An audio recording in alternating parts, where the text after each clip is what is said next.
പ്രിയമുള്ളവരെ, നല്ല വചനം പേജിലൂടെ പുതിയ നിയമ പുസ്തകങ്ങളിലെ വിവിധ ഭാഗങ്ങളിലായി വിശ്വസിക്കുന്ന ആളുകളുടെ ആത്മരക്ഷയ്ക്ക് നഷ്ടം സംഭവിക്കും എന്ന് തോന്നിപ്പിക്കുന്ന വിവിധ വചനഭാഗങ്ങൾ നമ്മൾ ചിന്തിച്ചുകൊണ്ടിരിക്കുകയാണ്. അതിന്റെ 39ാമത്തെ എപ്പിസോഡിലേക്ക് എല്ലാ മാന്യ പ്രേക്ഷകർക്കും സ്വാഗതം. തിമോത്തിയോസ് എഴുതിയ 1-ാം ലേഖനം 4-ാം അധ്യായത്തിന്റെ 16-ാം വാക്യത്തിൽ ധന്യനായ പൗലോസ്ലീഹ പറയുന്ന ഒരു പ്രസ്താവനയാണ് ഇവിടെ ഈ ബന്ധത്തിൽ ഓർപ്പിക്കുവാൻ ഞാൻ ആഗ്രഹിക്കുന്നത്. പൗലോസ് പറയുന്നു, നിന്നെ തന്നെയും ഉപദേശത്തെയും സൂക്ഷിച്ചുകൊള്ളുക. നിന്നെ തന്നെയും ഉപദേശത്തെയും സൂക്ഷിച്ചുകൊള്ളുക. ഇതിൽ ഉറച്ചു നിൽക്കുക. അങ്ങനെ ചെയ്താൽ നീ നിന്നെയും നിന്റെ പ്രസംഗം കേൾക്കുന്നവരെയും രക്ഷിക്കും. പ്രഥമദൃഷ്ടിയ ആത്മരക്ഷ നഷ്ടപ്പെട്ടു പോകും എന്ന് തോന്നിപ്പിക്കുന്ന ഒരു വചനഭാഗമാണ് ഈ പറയപ്പെട്ട വചനഭാഗം. ഇവിടെ അപ്പോസ്തലൻ പറയുകയാണ്, നിന്നെ തന്നെയും ഉപദേശത്തെയും സൂക്ഷിച്ചുകൊള്ളുക. ഇതിൽ ഉറച്ചു നിൽക്കുക. അങ്ങനെ ചെയ്താൽ നീ നിന്നെയും നിന്റെ പ്രസംഗം കേൾക്കുന്നവരെയും രക്ഷിക്കും. ഈ വചനഭാഗം വായിച്ചിട്ട് തിമോത്തിയോസിന് പോലും തന്റെ രക്ഷയെക്കുറിച്ച് ഒരു ഉറപ്പ് ഇല്ലായിരുന്നെന്നും തിമോത്തിയോസിന്റെ ആത്മരക്ഷയെ സംബന്ധിച്ച് പൗലോസിനും ഉറപ്പില്ലായിരുന്നുവെന്നും പൗലോസ് പ്രസ്താവിക്കുന്നതായിട്ടാണ് ചില ആളുകൾ വ്യാഖ്യാനിക്കുന്നത്. അങ്ങനെ ചെയ്തില്ലെങ്കിൽ രക്ഷിക്കപ്പെടുകയില്ല എന്ന നഷ്ടവാദികൾ വ്യാഖ്യാനം സ്വീകരിക്കുന്നു. എങ്ങനെ ചെയ്തില്ല എങ്കിൽ തിമോത്തിയോസ് തന്നെ തന്നെയും തന്റെ ഉപദേശത്തെയും വ്യക്തമായി സൂക്ഷിക്കാത്ത പക്ഷം, ആ ഉപദേശത്തിൽ ഉറച്ചു നിൽക്കാത്ത പക്ഷം ഒരിക്കലും രക്ഷിക്കപ്പെടുകയില്ല എന്നാണ് ചില ആളുകൾ വാദിക്കുന്നത്. ഈ അടുത്ത കാലത്ത് ഞാൻ ഒരു വീഡിയോ ചെയ്തിരുന്നു.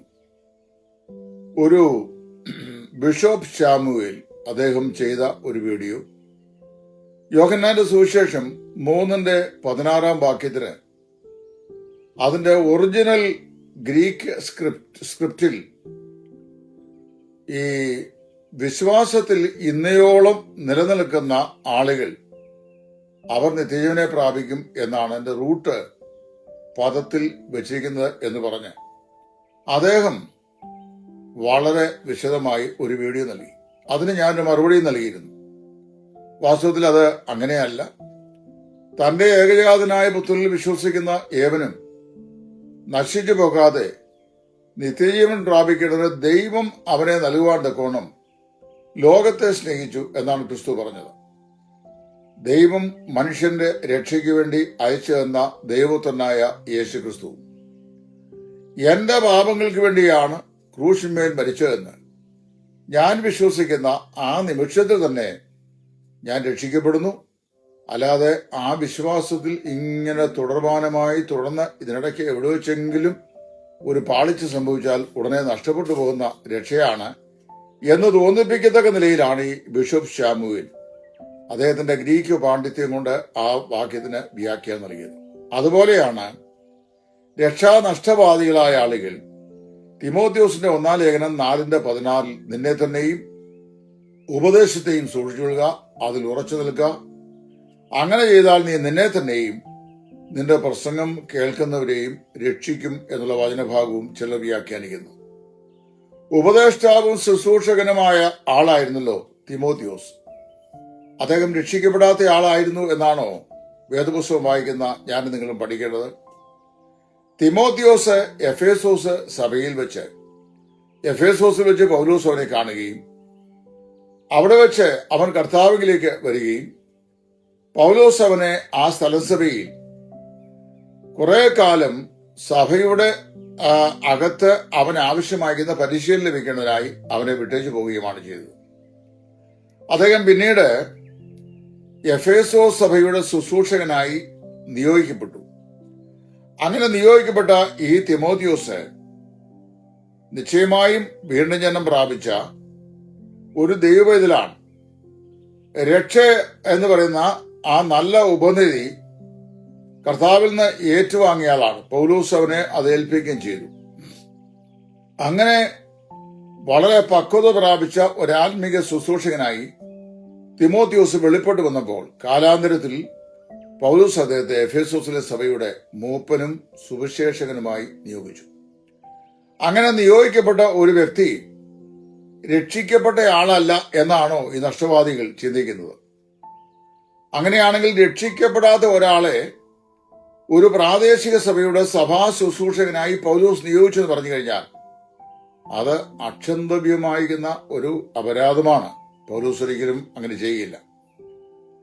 തിമോത്തിയോസ് വളരെ കൃത്യമായും കർത്താവായ യേശുവിൽ വിശ്വസിച്ച് ആത്മരക്ഷ പ്രാപിച്ച ഒരു ദൈവവേദലാണ്. 2 തിമോത്തി 1:9-10 വാക്യങ്ങൾ ഈ കാര്യം വളരെ വ്യക്തമായി നമ്മെ പഠിപ്പിക്കുന്നുണ്ട്. തിമോത്തിയോസിന്റെ 2-ാം ലേഖനം അതിന്റെ 1-ാം അധ്യായം 9-10 വാക്യങ്ങൾ, ഞാൻ ആ വാക്യങ്ങൾ നിങ്ങളുടെ അറിവിലേക്ക് ഒന്ന് വായിച്ച് കേൾപ്പിക്കാം. അത് വായിക്കേണ്ടതും അത് ചിന്തിക്കേണ്ടതും ഈ ബന്ധത്തിൽ വളരെ ആവശ്യമാണ്. 1:9-10 വാക്യങ്ങൾ അവിടെ നാം ഇങ്ങനെ വായിക്കുന്നു. പൗലോസിനെ പറയുകയാണ്, അവൻ നമ്മെ രക്ഷിക്കുകയും പൗലോസും തിമോത്തിയോസിന്റെ ശുശ്രൂഷകളാൽ രക്ഷിക്കപ്പെട്ട ആളുകളെ അല്ലെ രക്ഷിക്കപ്പെടുന്ന ആളുകളെയും കൂടെ ഒന്നിച്ചു കൂട്ടിക്കൊണ്ട് പറയാണ്, അവൻ നമ്മെ രക്ഷിക്കുകയും വിശുദ്ധ വിളി കൊണ്ട് വിളിക്കുകയും ചെയ്ത് പാസ്റ്റൻസിലാണ്. അവൻ നമ്മെ രക്ഷിക്കുകയും വിശുദ്ധ വിളി കൊണ്ട് വിളിക്കുകയും ചെയ്തത് നമ്മുടെ പ്രവൃത്തികൾ നിമിത്തമല്ല. പിന്നെ എങ്ങനെയാണ്? സകല കാലത്തിനും മുമ്പേ ക്രിസ്തുയേശുവിൽ നമുക്ക് നൽകിയിരിക്കുന്നതും ഇപ്പോൾ മരണം നീക്കുകയും സുവിശേഷം കൊണ്ട് ജീവനും അക്ഷയതയും വെളിപ്പെടുത്തുകയും ചെയ്ത നമ്മുടെ രക്ഷിതാവായ ഈ ക്രിസ്തുയേശുവിന്റെ പ്രത്യക്ഷതയാൽ വെളിപ്പെട്ടിരിക്കുന്നതുമായ തന്റെ സ്വന്തം നിർണയത്തിനും കൃപയ്ക്കും ഒത്തവണ്ണം അത്രേ. ആ സുവിശേഷത്തിന് ഞാൻ പ്രസംഗിയും അപ്പോസ്തലനും ഉപദേഷ്ടവുമായി നിയമിക്കപ്പെട്ടിരിക്കുന്നു. പൗലോസ് യാതൊരു സുവിശേഷത്തിന്റെ പ്രസംഗിയും ഉപദേഷ്ടാവുമായി നിയമിക്കപ്പെട്ടുവോ അതേ സുവിശേഷത്തിന് അതേ ഉപദേഷ്ടാവും സുവിശേഷകനുമായി നിയോഗിക്കപ്പെട്ട വ്യക്തിയായിരുന്നു തിമോത്തിയോസ്.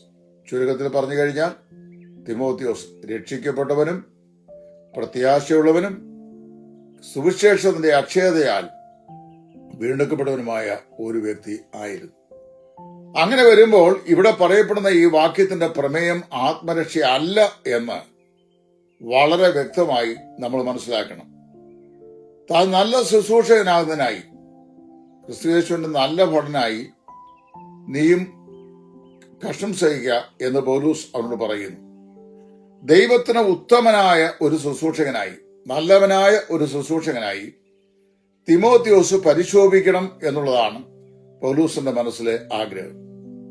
തിമോത്തിയോസിനെ കുറിച്ച് കർത്താവ് ആഗ്രഹിക്കുന്നതും അതുതന്നെയാണ്. അവന് ഉത്തമനായ ഒരു ശുശ്രൂഷകനായി പരിലസിക്കണം. ആത്മീക ജീവിതത്തിന്റെ വളർച്ചയും ജീവിതരക്ഷയുമാണ് ഇവിടുത്തെ വിഷയം, ആത്മരക്ഷയല്ല. അങ്ങനെ ചെയ്താൽ നീ നിന്നെ തന്നെയും നിന്റെ പ്രസംഗം കഴിയുന്നവരെയും രക്ഷിക്കും എന്ന് വെച്ചാൽ പ്രസംഗത്തിലൂടെ ജീവിതത്തിലൂടെ ആത്യന്തികമായ ആത്മരക്ഷ പ്രാപിക്കും എന്നല്ല. അത് ഓൾറെഡി അദ്ദേഹം പ്രാപിച്ചു കഴിഞ്ഞിരിക്കുകയാണ്. ഇവിടെ പറയുന്നത് തിമോത്തിയോസ് തന്റെ ഉപദേശത്തെയും തന്നെ തന്നെയും ക്രിസ്തീയ ജീവിതത്തിൽ ശ്രദ്ധാവ്യമായ നിലയിൽ സൂക്ഷിച്ചാൽ എന്തോ സംഭവിക്കും? അവന്റെ ആത്മീക ജീവിതത്തിന് വളർച്ചയുണ്ടാവും. ഒരു ദൈവവേദൽ രക്ഷിക്കപ്പെട്ടു കഴിഞ്ഞാൽ ശിഷ്ടമുള്ള ആയുസ് മുഴുവൻ അവൻ കർത്താവിലും അവിടുത്തെ കൃപയിലും യേശു ക്രിസ്തുവിനെ കുറിച്ചുള്ള പരിജ്ഞാനത്തിലും വളർച്ച പ്രാപിച്ചുകൊണ്ടിരിക്കുകയാണ്. അങ്ങനെ നിശ്ചയമായും അവൻ വളർന്നു വരുവാനായിട്ട് ഇടയായിത്തീരും. മാത്രമല്ല അവന്റെ ജീവിത രക്ഷ തനിക്ക് ഈ ഭൂമിയിൽ ദീർഘായുസോടെ ജീവിച്ചിരുന്ന കർത്താവിന്റെ വേലയിൽ ശോഭിക്കാൻ സാധിക്കുകയും ചെയ്യും. അതുകൊണ്ട് ഒറ്റ വാക്കിൽ പറഞ്ഞു കഴിഞ്ഞാൽ ഇവിടുത്തെ പ്രമേയം തിമോത്തിയോസ് പ്രസംഗിച്ച് ആത്മരക്ഷ പ്രാപിക്കുന്ന കാര്യമല്ല. തിമോത്തിയോസിന്റെ പ്രസംഗം കേൾക്കുന്നവര് പിന്നീട് രക്ഷിക്കപ്പെടുവാൻ കാരണമായിരിക്കുന്ന ഈ പറയപ്പെട്ട തിമോത്തിയോസിന്റെ ജീവിത മാർഗമല്ല. മറിച്ച് ഒരു സുവിശേഷ വേലക്കാരന്റെ ചുമതലയും ഉത്തരവാദിത്വവും ഇവിടെ ഓർപ്പിക്കുകയാണ്. തന്നെത്താൻ സൂക്ഷിക്കുകയും മറ്റുള്ളവർക്കായി അധ്വാനിക്കുകയും ചെയ്യണം. തന്റെ ക്രിസ്തീയ ജീവിതത്തിൽ താൻ തന്നെത്താൻ സൂക്ഷിക്കുകയും മറ്റുള്ളവർക്ക് വേണ്ടി കഠിനാധ്വാനം ചെയ്യുകയും ചെയ്യണം. അപ്പോൾ ആത്മീകമായിരുന്ന വർധനയും വളർച്ചയും ഉണ്ടാകും, അവന്റെ ജീവിതത്തിന് സേഫ്റ്റി ഉണ്ടാകും എന്ന് വ്യക്തമായി പറയുകയാണ്. ആത്മരക്ഷ ഒരിക്കൽ എന്നേക്കുമായി തിമോത്തിയോസ് വിശ്വസിച്ചപ്പോൾ അവന് ലഭ്യമായതാണ് എന്നും കൂടെ ഈ വാക്യത്തിൽ കൂടി അപ്പോസ്തലൻ നമ്മെ ഓർപ്പിക്കുന്നു.